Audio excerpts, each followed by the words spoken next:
Hello friends, summer start ஆயாச்சு. குட்டீஸுங்களுக்கும் leave விட்டாச்சு. கிச்சனில் 5 நிமிஷம் கூட நின்று குக்கிங் பண்ணவே முடியல. பயங்கரமாக வேர்க்குது, என்ன பண்ணுறதுனே தெரில அப்படின்னு நினச்சி ஃபீல் பண்ணுறீங்களா? கண்டிப்பாக இந்த வீடியோ உங்களுக்கு ரொம்பவே யூஸ்ஃபுல்லாக இருக்கும். எப்படி கிச்சனில் வேர்க்காமல் டக்குன்னு குயிக்காக கிச்சனில் குக்கிங்கெல்லாம் முடிச்சுட்டு வெளியே வரலாம் அப்படிங்கிறத டீட்டெயில்டாக இந்த வீடியோவில் பார்க்கலாம். வாங்க வீடியோக்குள்ளே போகலாம். Hello friends, welcome back to home queen lifestyle of 365 days. நான் உங்கள் நதியா. எல்லோரும் சந்தோஷமாக உடல் ஆரோக்கியத்துடனும் இருப்பீங்க அப்படின்னு நான் நம்புகிறேன்.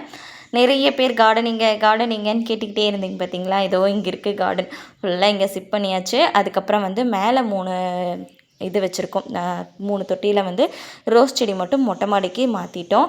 மற்றதெல்லாம் இங்கே தான் வச்சுருக்கோம். இப்போதைக்கு இங்கே வச்சுருக்கோம். எல்லாத்தையுமே மொட்டை மாடிக்கு மாற்றிடலாம் அப்படிங்கிற ஒரு ஐடியா இருக்குது. ஸோ அது டைம் கிடைக்கிறப்போ அதையுமே மாற்றி எடுத்து வச்சுருவேன். காலையில் எந்திரிச்சு வந்ததுமே இந்த மோர் சிலுப்புனது, அதுக்கப்புறம் இந்த மினி சாப்பர் இதெல்லாம் எடுத்து யூஸ் பண்ணி கழுவி மட்டும் வச்சுருந்தேன். சரி, அதை ஃபஸ்ட்டு எடுத்து அரேஞ்ச் பண்ணி அதோட இடத்துல வச்சிடலாம் அப்படின்னு சொல்லிட்டு வச்சுட்டேன். இன்றைக்கி முருங்கைக்காய் சாம்பார் செஞ்சுக்கலாம் அப்படின்னு சொல்லிட்டு தான் ரெடி பண்ணுறதுக்கு ஸ்டார்ட் பண்ணிட்டேன். ஃபர்ஸ்ட் ஆஃப் ஆல் இந்த சம்மர் ஸ்டார்ட் ஆனதையுமே நம்ம இத்தனை நாள் காலையில் நேரமாக எந்திரிச்சோமோ இல்லையோ, ஆனால் இந்த சம்மர் ஸ்டார்ட் ஆனதுக்கப்புறமா முடிஞ்ச வரைக்கும் ஒரு 5-5:30 எந்திரிச்சு ஒரு மணி நேரத்தில் 6:30 மணிக்குள்ளே குக்கிங் பண்ணி முடிக்கிறதுக்கு பாருங்கள். ஏன்னா அப்படி பண்ணிட்டோம் அப்படின்னா தான் வேர்க்காமல் நம்மளால் செய்ய முடியும். அதே போல் நம்ம குக்கிங் பண்ணுறோம் அப்படின்னா கிச்சனில் நம்மக்கிட்ட கண்டிப்பாக ஜன்னல்ஸ் இருக்கும். அப்படி இல்லைன்னா பக்கத்து ரூமில் ஏதாவது ஜன்னல் இருந்துச்சு அப்படின்னா ஜன்னல் எல்லாமே ஓப்பன் பண்ணி விட்டுருங்க. அந்த ஜன்னல் காற்று வரும். நான் ஏன் இங்கே நின்று கட் பண்ணுறது தெரியுங்களா? ஜன்னல்லேருந்து கொஞ்சம் லைட்டாக காற்று வரும். அதனால தான் இங்கே நின்று கட் பண்ணிகிட்ருக்கேன். இல்லை அப்படின்னா கண்டிப்பாக கவுண்டர் டாப்பில் அந்த சிங்க்கு அப்புறம் நம்ம அடுப்புக்கிட்ட தான் நின்று மேக்ஸிமம் நான் கட் பண்ணிகிட்ருப்பேன். இந்த சம்மரில் நிறைய தண்ணி குடிக்க வேண்டியது ரொம்ப ரொம்ப முக்கியம். நம்ம குக்கிங் பண்ணிகிட்ருக்கவே நம்மளுக்கு தண்ணி தாகம் எடுக்கும். ஆனால் நம்ம அதை கண்டுக்காமல் சரி அப்புறம் குடிச்சிக்கலாம், நம்ம ஃபஸ்ட்டு இந்த வேலையை முடிச்சுட்டு அதுக்கப்புறம் குடிச்சிக்கலாம் அப்படின்னு தயவு செஞ்சு நினைக்காதீங்க. தண்ணி தாகம் எடுக்கும் போதெல்லாம் தயவு செஞ்சு குடிச்சிருங்க. மேக்ஸிமம் நம்மளுக்கு நம்ம பாடியே கேட்கும், தண்ணி கம்மியாக இருக்குது, தயவு செஞ்சு தண்ணி குடி அப்படின்னு சொல்லிட்டு நம்ம பாடியே நம்மளுக்கு சொல்லும். ஆனால் நம்ம யாருமே அதை சொல்கிறத காது கொடுத்து கேட்குறதே கிடையாது. அதனால தான் நம்ம உடம்பு இந்தளவுக்கு மோசமாக ஆகிறதுக்கு ஒரு மிகப்பெரிய காரணமே அதுதான் அப்படின்னு நான் சொல்லுவேன். அதனால் முடிஞ்ச வரைக்கும் தண்ணி நிறையா குடிங்க. தண்ணி குடிங்க. லெமன் இருக்குது அப்படின்னா ஜூஸ் போட்டு குடிங்க. வெள்ளரிக்காய் சாப்பிடுங்க, தர்பூசணி சாப்பிடுங்க. இந்த மாதிரி தண்ணி காய்ங்கள்லாம் நிறையா சாப்பிடுங்க. இந்த சம்மருக்கு அது ரொம்ப ரொம்ப முக்கியம்.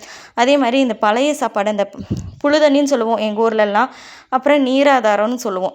நீங்கள் எப்படி சொல்லுவீங்கன்னு எனக்கு தெரியல. பழைய சாப்பாட்டில் தண்ணி நைட்டே ஊற்றி வச்சு மார்னிங் குடிக்கிறது, அப்புறம் கொஞ்சம் புளிச்சதுக்கப்புறமா குடித்தோம் அப்படின்னா டேஸ்ட் ரொம்ப சூப்பராக இருக்கும்.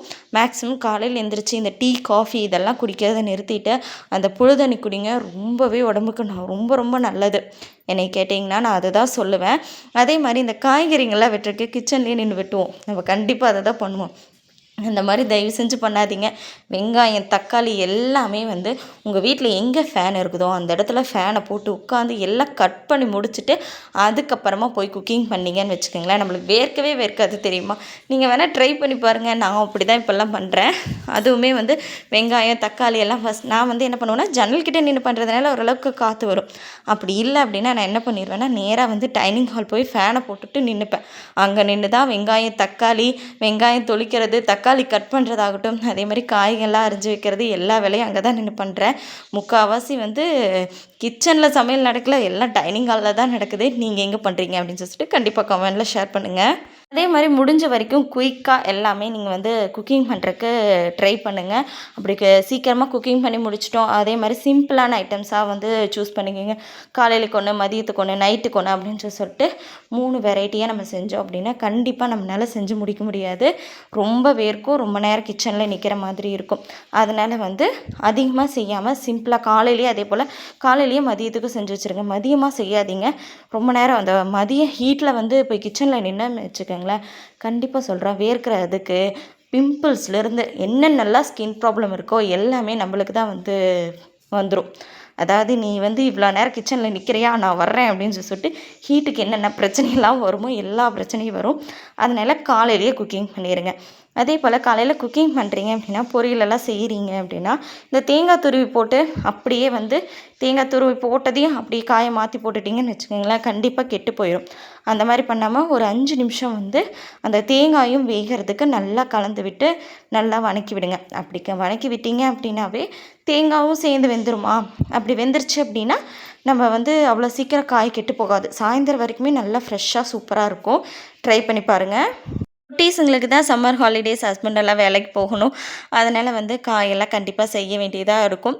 அப்படி செய்யும்போது இந்த டிப்பை கண்டிப்பாக ஃபாலோ பண்ணிக்கோங்க. கிச்சன் க்ளீன் பண்ணுறக்கு அப்படின்னு சொல்லிட்டு தனியாக டைம் ஒதுக்காதீங்க. நம்ம குக்கிங் பண்ணிகிட்ருக்கவே முடிஞ்ச வரைக்கும் கிச்சன் க்ளீன் பண்ணிடுங்க. ஏன்னா கிச்சன் வந்து நம்ம தனியாக க்ளீன் பண்ணும்போது குறைஞ்சது ஒரு 10 நிமிஷம், அட்லீஸ்ட் அரை மணி நேரமாவது ஆகும். கண்டிப்பாக ஆகும். குழந்தைங்களெல்லாம் வீட்டில் வச்சுருக்கிறதுனால கண்டிப்பாக அரை மணி நேரம் இல்லாமல்லாம் கிச்சனை க்ளீன் பண்ணிவிட்டு நம்மளால் வெளியே வர முடியாது. அதனால் முடிஞ்ச வரைக்கும் கிச்சனை வந்து நம்ம குக்கிங் பண்ணிகிட்ருக்கவே கிச்சனையும் சேர்ந்து க்ளீன் பண்ணிடுங்க. முக்கியமான ஒரு விஷயம் என்ன தெரியுங்களா? பாத்திரம் கம்மியாக யூஸ் பண்ணுங்கள். நிறையா பாத்திரம் யூஸ் பண்ணிங்க அப்படின்னா கண்டிப்பாக கிச்சனில் 10 நிமிஷம், அரை மணி நேரம் இல்லை 1 மணி நேரம் நிற்க வேண்டியதாயிரும். ஏன்னா பாத்திரம் அந்தளவுக்கு விழுந்துருச்சு அப்படின்னா நம்ம ரொம்ப நேரம் நின்று இது பண்ண வேண்டியதாக இருக்கும். பாத்திரம் நிறையா விழுந்துருச்சுன்னா அப்படின்னா கூட நீங்கள் என்ன பண்ணலாம் தெரியுங்களா? ஃபேன் போட்டுவிட்டு பாத்திரத்தை விளக்கிடலாம். ஒரு டேபிள் ஃபேன் நிறுத்தி வச்சு நீங்கள் வந்து ஃபேனை போட்டுவிட்டு ரிலாக்ஸாக பாத்திரம் விளக்கலாம். ஏன்னா இந்த மாதிரி விஷயத்த நான் ஒரு காலத்தில் ஃபாலோ பண்ணியிருக்கேன். ஏன்னா எனக்கு கம்மியாக பாத்திரம் யூஸ் பண்ண தெரியாது. பாத்திரம் நிறையா தான் யூஸ் பண்ணுவேன். அப்போ வந்து எனக்கு என்னென்னா ரொம்ப வேர்க்கும். அப்போ வந்து ஃபேன் போட்டுவிட்டு நான் பாட்டில் நின்று பாத்திரம் விளக்கியிருக்கேன். ஸோ அந்த மாதிரி கூட நீங்கள் பண்ணலாம். ஆனால் வந்து முடிஞ்ச வரைக்கும் பாத்திரத்தை கம்மியாக யூஸ் பண்ணிக்கிறது எனக்கு கேட்டால் பெஸ்ட்டுன்னு நான் சொல்லுவேன். சாப்பாடு செய்ய தான் ஃபேன் போட்டுட்டு நம்மளால் சாப்பாடு செய்ய முடியாது. ஆனால் பாத்திரம் விளக்கும் போதும் கிச்சன் க்ளீன் பண்ணும்போதும் கண்டிப்பாக நம்மளால் ஃபேன் போட்டு விட்டுட்டு நம்மளால் க்ளீன் பண்ண முடியும். அதனால் முடிஞ்ச வரைக்கும் வந்து உங்களுக்கு டைம் இல்லை, குழந்தைங்க இருக்காங்க, அதனால் வந்து லேட்டாக தான் வந்து கிச்சன் க்ளீன் பண்ணுறேன் அப்படிங்கிறவங்க கண்டிப்பாக வந்து ஒரு டேபிள் ஃபேன் வந்து கிச்சனில் வச்சுட்டு அதுக்கப்புறமா நீங்கள் வந்து க்ளீன் பண்ணுறதுக்கு ஸ்டார்ட் பண்ணுங்கள். இன்றைக்கி வந்து நான் என்ன செஞ்சேன் அப்படின்னு பார்த்தீங்கன்னா, சாப்பாடு, முருங்கைக்காய் சாம்பார், ரசம், அதுக்கப்புறம் வந்து முட்டைக்கோஸ் பொரியல் இதெல்லாம் தான் செஞ்சு முடிச்சுட்டு கிச்சன் எனக்கு பெருசாக க்ளீன் பண்ண வேண்டிய வேலை இல்லை. ஏன்னா குக்கிங் பண்ணவே நான் ஆல்மோஸ்ட் க்ளீன் பண்ணிட்டேன். 4 பாத்திரம் தான் இருந்துச்சு. கடகடன்னு பாத்திரத்தெல்லாம் விளக்கி வச்சுட்டு கையோட அந்த சிங்க் ஏரியா, அதுக்கப்புறம் அந்த டைல்ஸு, பைப்பு எல்லாத்தையுமே நல்லா ஸ்க்ரப் வச்சு தேய்ச்சி விட்டுட்டு கையோட கழுவியுமே விட்டாச்சு.